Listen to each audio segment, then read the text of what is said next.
नमस्कार। रिपोर्ट राजस्थान में आप सभी का स्वागत है। आपके साथ मैं हूं कुलदीप। बुलेटिन की शुरुआत करते हैं बड़ी खबरों के साथ। पूर्व केंद्रीय मंत्री राजेश पायलट की 25वीं पुण्यतिथि पर दौसा जिला मुख्यालय के पास नेशनल हाईवे 21 पर जिरोता भंडाना स्थित स्मारक पर सर्वधर्म प्रार्थना सभा का आयोजन किया गया। इसमें प्रदेश भर से कांग्रेस के दिग्गज नेता शामिल हुए। श्रद्धांजलि सभा में राजेश पायलट की पत्नी और पूर्व सांसद रमा पायलट और सचिन पायलट मौजूद रहे। गौरतलब है कि पूर्व मुख्यमंत्री अशोक गहलोत भी वहां पहुंचे। माना जा रहा है कि इस कार्यक्रम में दिल्ली से भी पार्टी के कई दिग्गज नेता पहुंचे। राजेश पायलट को श्रद्धांजलि देने के लिए सभा स्थल पर उनके जीवन पर आधारित शॉर्ट फिल्म भी दिखाई गई। इसके बाद आत्मा की शांति 2 मिनट का मौन रखा गया।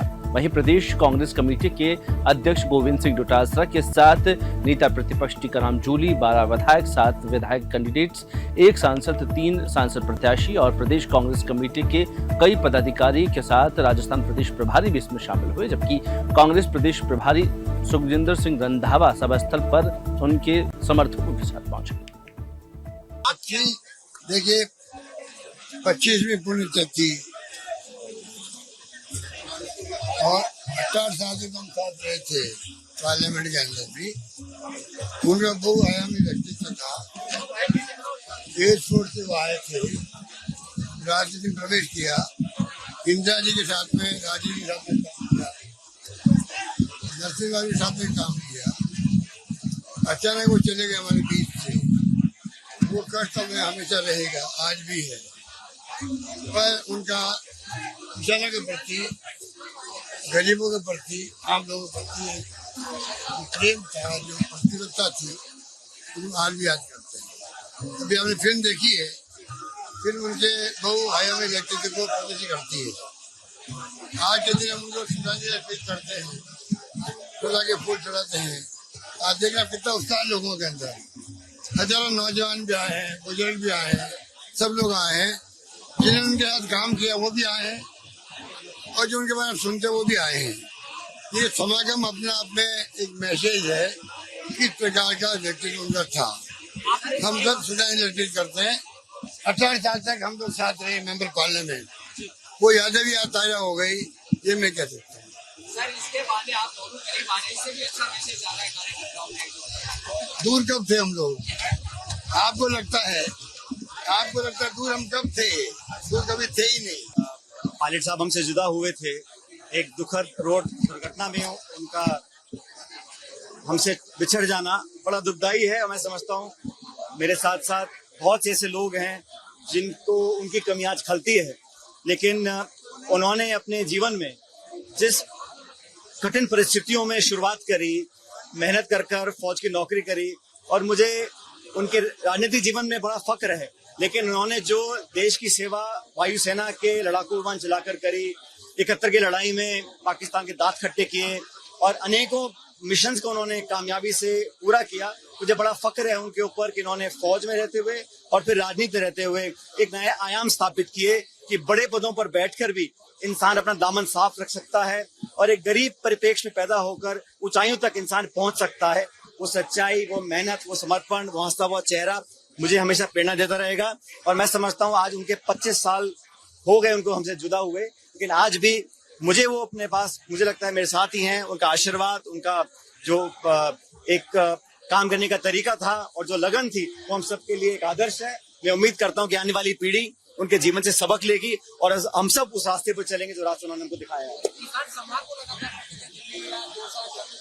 देश में जहाँ किसान पीड़ित होता था, गरीब हो, नौजवान हो, शोषित हो, वंचित हो, उसकी लड़ाई लड़ना, संघर्ष करना और विचारधारा से ऊपर उठकर पूरे देश को एक रखना, मैं गर्व से कह सकता हूँ कि स्वर्गीय पायलट साहब एक जोड़ने वाले नेता थे। लोगों को जोड़ा, दूरियां को कम किया और अपनी पार्टी कांग्रेस के माध्यम से देश सेवा करी। आज हम सब उनको याद करते हैं। की बात कहना चाहूंगा उनके लिए कि हजारों साल नरगिस अपनी बेनूरी पे रोती है, तब कहीं जाकर पैदा होता है दिदावर ऐसा। पायलट साहब का जो जीवन था, उन्होंने हमेशा पिछड़ों को, किसानों को राजनीति के अंदर लाने के लिए और देश में आगे बढ़ाने के लिए उनका काम रहा। और किस प्रकार से एक आम ठेठ किसान व्यक्ति यहां से चलकर देश के केंद्रीय मंत्री के पद तक पहुंचना एक बहुत बड़ी बात थी। उन्होंने सेना के अंदर काम किया, पायलट के रूप में काम किया, ऐतिहासिक उनका काम रहा। और दूरसंचार क्रांति जब देश के अंदर आई, जो राजीव गांधी जी का मिशन था, उसको सच करने का काम पायलट साहब ने किया। आज हम सब लोग याद करते हैं, उनकी कमी को कभी पूरी कर नहीं सकते और उनको राजस्थान की जनता और इस देश की जनता कभी भुला नहीं सकती। ऐसे पायलट साहब हमारे थे। आज पूर्व केंद्रीय मंत्री स्वर्गीय राजेश पायलट जी की 25वीं पुण्यतिथि है और आज दौसा के भंडाना में इस समय मौजूद है, जहां आज ही के दिन सन 2000 में 11 जून के दिन एक सड़क दुर्घटना में राजेश पायलट की मौत हो गई थी। वो दिन था जो दौसा के जिले के इतिहास में काले अध्याय के रूप में देखा जाता है, जिस दिन राजेश पायलट दौसा की जनता के बीच से चले गए थे। राजेश पायलट का लंबी सियासत दौसा में रही और सियासी गढ़ पायलट परिवार का माना जाता रहा है। राजेश पायलट खुद यहाँ से कई बार मर्तबा सांसद रहे और उसके अलावा उनकी धर्मपत्नी रमा पायलट भी यहाँ से सांसद रही। उनके पुत्र सचिन पायलट दौसा से ही अपने राजनीतिक कैरियर की शुरुआत करके और प्रदेश में डिप्टी सीएम के पद तक पहुंचे हैं। वैसे आपको बता दें कि आज इस धर्म सभा को पूरा जो कांग्रेस का परिवार है, दौसा जिले के लोग हैं और तमाम पायलट समर्थक लोग जो प्रदेश और देश में राजेश पायलट को पसंद करते थे और उनकी राजनीति को पसंद करते थे, वो इस प्रार्थना सभा में जुटे हैं और प्रेरणा दिवस के रूप में इसे मनाया जा रहा है। खासतौर से बात की जाए तो कांग्रेस को भी प्रेरणा की आवश्यकता थी और जिस तरह पिछले दिनों पिछले राज्य में कांग्रेस में तमाम तरह के मनमुटाव रहे, तमाम तरह के गुट बने, गहलोत और पायलट के बीच दूरियां रहीं, तो इस बार सचिन पायलट इस प्रार्थना सभा के मार्फत कांग्रेस को एकजुट करने का कहीं ना कहीं प्रयास कर रहे थे और इसीलिए एक बड़ा आयोजन इस बार यहाँ रखा गया, जिसमें तमाम चेहरे जो पायलट के विरोधी भी माने जाते थे वो भी नजर आ रहे हैं। और खासतौर पे बात की जाए तो खुद सचिन पायलट मुख्यमंत्री अशोक गहलोत को आमंत्रित करने गए थे और तमाम प्रदेश के बड़े नेताओं के साथ साथ, क्योंकि आप तस्वीरों में यहाँ देखेंगे रंधावा समेत तमाम बड़े जो नेता हैं कांग्रेस के, वो सब यहाँ मौजूद हैं। जिसमें बड़े नामों की बात की जाए तो करीब आधा दर्जन कांग्रेस के जो सांसद हैं वो इस प्रार्थना सभा में मौजूद हैं और अधिकांश कांग्रेस के जो विधायक हैं वो यहाँ मौजूद हैं। राजेश पायलट की राजनीति का एक स्टाइल था, वो सैनिक रहे और उसके बाद एक नेता के रूप में उन्होंने दौसा की जनता की लंबे समय तक सेवा की। इसीलिए आज भी गांव का जो किसान है और युवा वर्ग है वो खासा राजेश पायलट को लेकर प्रेरणा महसूस करता है और आज भी उनके दिलों में उतनी ही जगह राजेश पायलट के लिए है, क्योंकि लगता नहीं है 25 साल का इतना जो लंबा समय वो गुजर गया है, क्योंकि आज भी पायलट की जो यादें हैं वो प्रदेश की और दौसा की जनता के दिलों में जिंदा है। इस प्रार्थना सभा की एक खास बात ये भी है, आप देखेंगे जिस तरह का यहाँ पंडाल लगाया गया जिसमें प्रदेश से के विभिन्न हिस्सों से आए नेताओं के लिए अलग से व्यवस्था की और एक बड़ी भीड़ राजेश पायलट को यहाँ श्रद्धांजलि देने पहुंची है। उस सचिन पायलट समेत उनकी मां रमा पायलट भी इस प्रार्थना सभा में मौजूद है। 25वीं जो पुण्यतिथि है उसे प्रेरणा दिवस और इस पूरे वर्ष को प्रेरणा वर्ष के रूप में यहाँ पायलट समर्थक हैं जो मनाएंगे। आपको बताएं कि राजस्थान की सियासत को एकजुट करने के लिए लगातार जो प्रयास थे वो अब कहीं ना कहीं यहाँ साकार होते नजर आ रहे हैं। कांग्रेस एक मंच पर लंबे समय के बाद यहाँ नजर आई है और आशा करते हैं कि आने वाला जो समय है कांग्रेस का वो इसी तरह इन सुखद तस्वीरों से सरोकार रखेगा, क्योंकि सचिन पायलट की जो सियासत है वो लगातार केंद्र और राजस्थान में सक्रिय रहने की भूमिका में नजर आ रही है। लोकेश नागर, रिपोर्ट भारत, जयपुर। प्रधानमंत्री नरेंद्र मोदी के 11 साल के कार्यकाल को लेकर प्रदेश भर में जश्न का माहौल है। इसी कड़ी में उद्योग मंत्री राज्यवर्धन सिंह राठौड़ बीकानेर पहुंचे और प्रेस से वार्ता की। उद्योग मंत्री राज्यवर्धन सिंह राठौड़ ने बीकानेर में प्रधानमंत्री नरेंद्र मोदी के 11 वर्ष पूर्ण होने के आयोजित में एक प्रेस वार्ता की, जहां पर उन्होंने कहा कि देश अब समृद्ध और विकासशील राष्ट्र बन चुका है। यह बीते 11 वर्षों के सुशासन का परिणाम है। बीकानेर में सेरेमिक लैब को लेकर पुनः शुरू करने की घोषणा की है। जिले के विकास कार्यों को प्रगति मिलेगी। उन्होंने भाजपा कार्यालय में लगे मोदी सरकार की 11 साल की उपलब्धियों पर आधारित प्रदर्शनी का भी उद्घाटन किया। यह प्रदर्शनी आगामी 4 दिन तक आमजन के लिए खुली रहेगी। बीकानेर की पावन धरा पर आने का मुझे अवसर मिला है। मैं बीकानेर का ही रहने वाला हूं, तो एक अलग खुशी होती है बीकानेर आने में। अब बीकानेर डेवलपमेंट अथॉरिटी यहाँ आने से मुझे उम्मीद है कि बीकानेर का डेवलपमेंट अब और तेज गति से होगा आज प्रेस कॉन्फ्रेंस जो प्रधानमंत्री मोदी जी के 11 वर्ष की जो प्रेस वार्ता है, उस कारण मैं आज यहाँ आया हूँ। थोड़ी देर में प्रेस वार्ता शुरू करेंगे। एक एग्जीबिशन भी है 11 वर्ष में जो देश में काम हुआ है, और उसके बाद बीकानेर जिले के जो पूर्व सैनिक हैं उनके साथ बातचीत करने का मुझे सौभाग्य मिलेगा। उसके बाद कुछ प्रोफेशनल्स के साथ बात करने का मुझे अवसर मिलेगा। इसी दौरान मैंने ये सही समझा कि बीकानेर के कलेक्टर, यहाँ के जितने भी उच्च अधिकारी हैं, सभी को बुलाकर बीकानेर के अंदर जो डेवलपमेंट हो रहा है उसकी चर्चा हो। आज इंडस्ट्रीज डिपार्टमेंट के अधिकारियों से बात करी, कुछ सुझाव आए, उन सुझावों के ऊपर तुरंत कार्रवाई करने के लिए मैंने आदेश दिए हैं। बीकानेर के अंदर सिरामिक हब पूरी तरह से तैयार हो, यहाँ रॉ मटेरियल यहीं पर ही है। मैंने आदेश दे दिए हैं कि गैस की जो कंपनी है वो गैस कनेक्शन पाइप से सीधे इंडस्ट्रियल एरिया तक पहुँचाए। उसी के साथ साथ कुछ नए इंडस्ट्रियल एरिया अगर बन सकते हैं उनकी भी पूरी खोज करे, सर्वे करे, और उसके बाद नए इंडस्ट्रियल एरिया भी बनाए। बीकानेर के अंदर जो सिविक डेवलपमेंट हो रहा है, सूरसागर का डेवलपमेंट हो रहा है, हेरिटेज वॉक का जो डेवलपमेंट हो रहा है, उसके ऊपर अपनी तरफ से कुछ दिशा निर्देश दिए।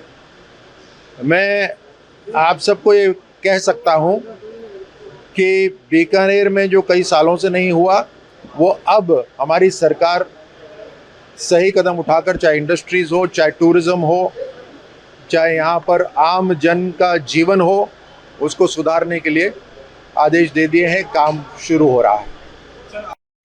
जो है कि पूरे देश में हम सिरेमिक सप्लाई करते हैं, पर यहाँ तक लैब नहीं है आज तक, और जो है वो भी बंद पड़ी है।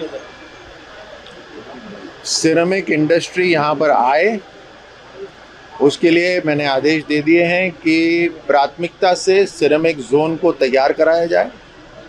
सिरेमिक के लिए बहुत महत्वपूर्ण जिसकी ज़रूरत होती है वो है ऊर्जा, तो उसके लिए गैस का व्हील्स के ऊपर नहीं बल्कि पाइपलाइन से उपलब्ध हो। गैस कंपनी से तुरंत बात करिए।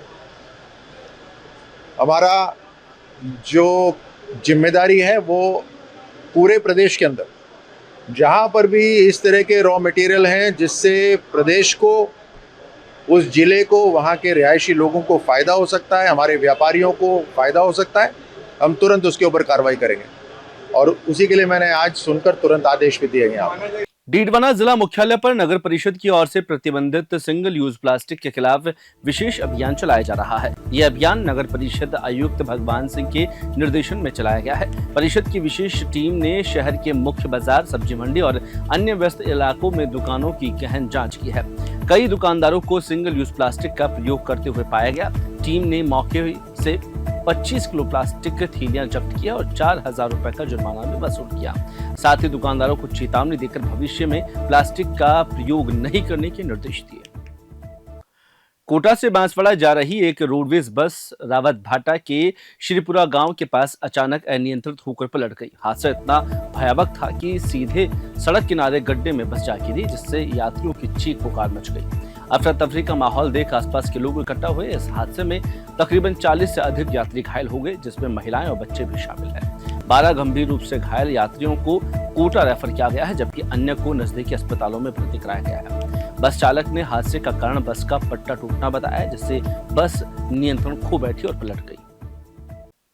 मुंडावर उपखंड क्षेत्र के सुहीटा सुरंग स्थित संवर्धन नर्सिंग कॉलेज के बाहर दर्जनों छात्राओं ने प्रदर्शन कर कॉलेज प्रशासन के खिलाफ नाराजगी जताई। छात्राओं का आरोप है कि उन्हें 50 अंकों के स्थान पर मात्र 25 अंकों का मूल्यांकन कर फेल कर दिया गया। प्रदर्शन कर रही छात्राओं ने बताया कि इस मामले में जब उन्होंने कॉलेज प्रशासन से बात की तो इसे मानवीय भूल बताकर जिम्मेदारों ने पल्ला झाड़ दिया। साथ ही छात्राओं ने यह भी आरोप लगाया कि कॉलेज प्रबंधन ने बात सुनने के बजाय उन्हें धमकाने का प्रयास किया। स्थिति की गंभीरता को देखते हुए उपखंड अधिकारी सुरेश कुमार वलाई मौके पर पहुंचे। उन्होंने छात्राओं से बातचीत कर कॉलेज प्रिंसिपल दिवाकर शर्मा से सीधे संवाद किया और मामले के शीघ्र समाधान के निर्देश दिए।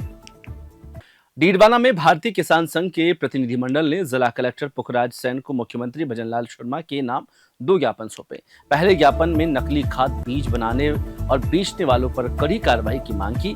ज्ञापन में बताया गया कि हाल ही में प्रदेश के कृषि मंत्री किरोड़ीलाल मीणा ने अजमेर, किशनगढ़, उदयपुर, श्रीगंगानगर में नकली खाद बीज बनाने वाली फैक्ट्रियों का निरीक्षण कर उन्हें पकड़ा, जिससे किसान संघ ने स्वागत किया है। लेकिन अब आवश्यकता है कि इन पर उच्च स्तरीय जांच, लाइसेंस निरस्त और कानूनी कार्रवाई की जाए ताकि किसानों के साथ धोखाधड़ी पर अंकुश लगा जा सके।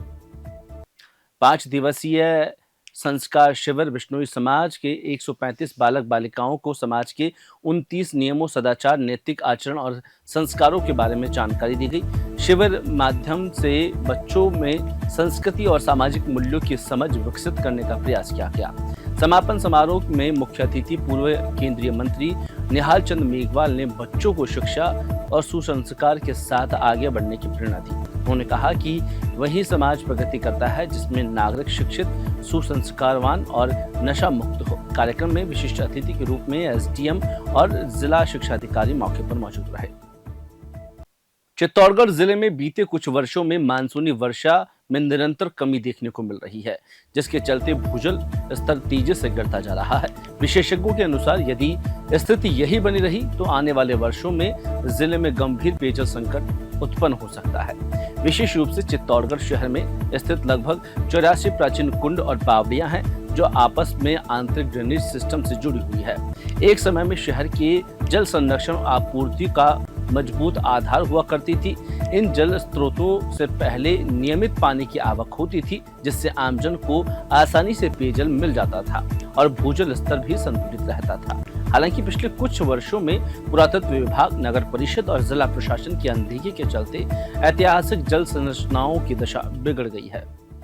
चूरू जिले के तारानगर चूरू सड़क मार्ग पर स्थित चलकोई टोल बूथ पर आसपास के गांवों में नाराजगी देखने को मिल रही है। चलकोई टोल टैक्स के पास गांवों के ग्रामीण इकट्ठा हुए और तारानगर उपखंड अधिकारी राजेंद्र कुमार को ज्ञापन सौंपा। दरअसल ग्रामीणों का कहना है कि टोल के आसपास 15 किलोमीटर क्षेत्र में आने वाले गांवों के लोग रोजाना खेतों और पारिवारिक कार्यों के सिलसिले में टोल से गुजरते हैं। ऐसे में उन्हें बार बार टोल टैक्स देना पड़ रहा है, जो अनुचित है। ग्रामीणों ने मांग की है कि इन गांवों के वाहनों को टोल मुक्त किया जाए। साथ ही चेतावनी दी है कि यदि उनकी मांग नहीं मानी गई तो वे चलकोई टोल बूथ पर अनिश्चितकालीन धरना देकर वहां ही बैठ जाएंगे और संचालन को बाधित करेंगे। रायसिंह नगर गजसिंहपुर राष्ट्रीय राजमार्ग NH 911 पर 71 RB के पास आज सुबह एक भीषण सड़क हादसा हुआ। गांव ख्यालीवाला में 12 PS स्थित शहीद बाबा दीप सिंह गुरुद्वारे में पूर्णिमा के धार्मिक समागम के लिए दर्शन को जा रही युवतियों के जत्थे को एक तेज रफ्तार कार ने कुचल दिया। इस हादसे में एक युवती की मौके पर दर्दनाक मौत हो गई, जबकि 2 अन्य गंभीर रूप से घायल बताई जा रही है। 2 अन्य को चोटें आई है। वहीं जत्था रात्रि करीब 1:30 बजे गांव ख्यालीवाला से रवाना हुआ था और कल सुबह यह हादसा घटित हुआ। टक्कर मारने के बाद कार चालक मौके से फरार हो गया। सिरोही जिले के शिवगंज थानाधिकारी बाबूलाल राणा का एक वीडियो वायरल हो रहा है, जिसमें वह देर रात गश्त के दौरान ढाबा स्टाफ के साथ मारपीट करते हुए नजर आ रहे हैं। आरोप है कि ढाबा बंद करवाने की बात को लेकर कहासुनी हुई, जो बाद में मारपीट में बदल गई। वीडियो में थानाधिकारी द्वारा ढाबा कर्मियों के साथ धक्का मुक्की और हाथापाई करते हुए दृश्य सामने आया है। हालांकि रिपोर्ट राजस्थान वायरल वीडियो की पुष्टि नहीं करता है, लेकिन वीडियो के सामने आने के बाद स्थानीय लोगों में चर्चा का विषय बना हुआ है। भारत सरकार द्वारा शुरू किए गए विकसित कृषि संकल्प अभियान के अंतर्गत बीकानेर जिले के राष्ट्रीय ग्रामीण क्षेत्रों में जहां पर एक कार्यक्रम आयोजित हुआ, जिसमें 601 किसानों ने भाग लिया। किसानों को कृषि के आधुनिक तरीकों, नई फसलों की किस्मों और तकनीकी जानकारी से अवगत कराया गया। किसानों को बताया गया कि संस्था द्वारा विकसित खेजड़ी की थार शोभा और कचरी की नई वैरायटी कम पानी और अधिक तापमान में भी बेहतर पैदावार देती है। डायरेक्टर डॉक्टर राणे ने बताया कि यह अभियान किसानों की समस्याओं को जानने और उन्हें तकनीकी समाधान देने के एक विशेष माध्यम बना है। और फिलहाल इस बुलेटिन में इतना ही। मुझे दीजिए इजाजत। नमस्कार।